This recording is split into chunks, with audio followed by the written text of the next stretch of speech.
Welcome back. We're about to dive into a really huge concept that most hypnosis schools don't understand and they certainly don't teach.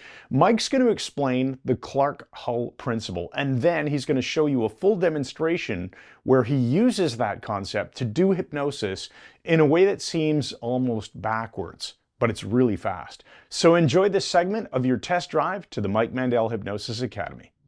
Okay, you've learned those three crucial principles of the yes set, the no set, the compliance set, and how powerful they are. We're going to give you something else now that's going to make your hypnosis work really, really easy as well as interesting. This goes back to Clark-Hull, and Professor Clark-Hull was Erickson's teacher in Erickson's early days. And Hull said in 1933 in Hypnosis and Suggestibility, it's still a good book, he said, anything that assumes trance causes trance. Remember that. Anything that assumes trance causes trance. Let me explain what he means by that. We'll start by looking at a phenomenon called catalepsy. Now, catalepsy is the opposite of dogolepsy. Hi, I'm 5 years old.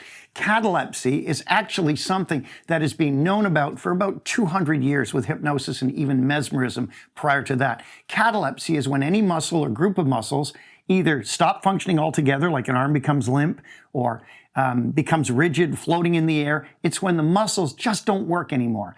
We see this with the eyelids. We get eyelid catalepsy. People can't open their eyes, and we'll be showing you how to use that later on.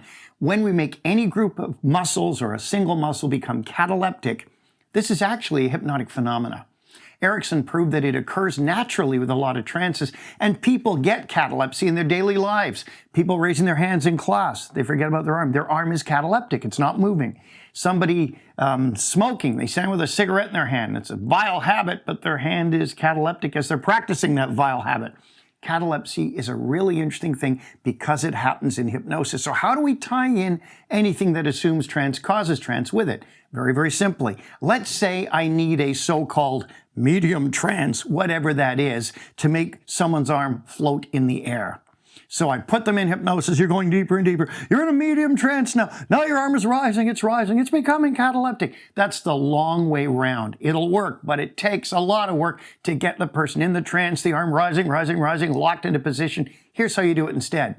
You create catalepsy. You don't worry about the trance. You just create catalepsy through the method we will show you, many methods actually. And then because we've got catalepsy, we can get trance by default because we needed trance to get catalepsy. So we get catalepsy instead and we automatically get the trance. Think of it as a circle. It doesn't matter whether you do the catalepsy first or the trance first. They're connected with each other, and that's what makes it work. It's very difficult to get a hand to rise up, up, up and become cataleptic, but it's really easy to make a cataleptic limb and then tell the person that they are hypnotized. So what else assumes trance? There's all kinds of things that we'll see with people. Their head will tilt when they go into trance. They might sigh as they exhale as they go into trance. Their breathing will shift to slower and deeper in the abdomen. Their posture might change as they slump further into their chair and they get a deeper relaxation. So amazingly, even pretending to be in trance by putting in these components, as Richard Bandler pointed out, get the person to pretend to be hypnotized, slump, tilt their head, let their eyes close, imagine their eyelids are cataleptic, you'll get a trance because you're producing the phenomena and getting the trance by default instead of creating a trance and then asking for the phenomena. It's a real easy shortcut. And Milton Erickson had an occasion where he was doing a demonstration. Some of his students in the university had hired a young actor for $10. That was a lot of money back then. And this guy could sneeze on command. And Erickson was doing a demo and this guy volunteered. And in the audience, the man gave some signal and the actor was supposed to sneeze. And they were going to keep doing this as a joke on Milton. The guy does this trigger, sets this off, but the man does not sneeze. So he does it again, whatever the signal was. The man still doesn't sneeze. He does it again, the man doesn't sneeze. So he gets so mad, he goes up on the platform with Erickson still there, shakes this man, the actor, and said, "I'm paying you $10 to sneeze, and damn it, you're going to sneeze." Guess what? The guy was in trance. He pretended to be in trance so well that it became a trance.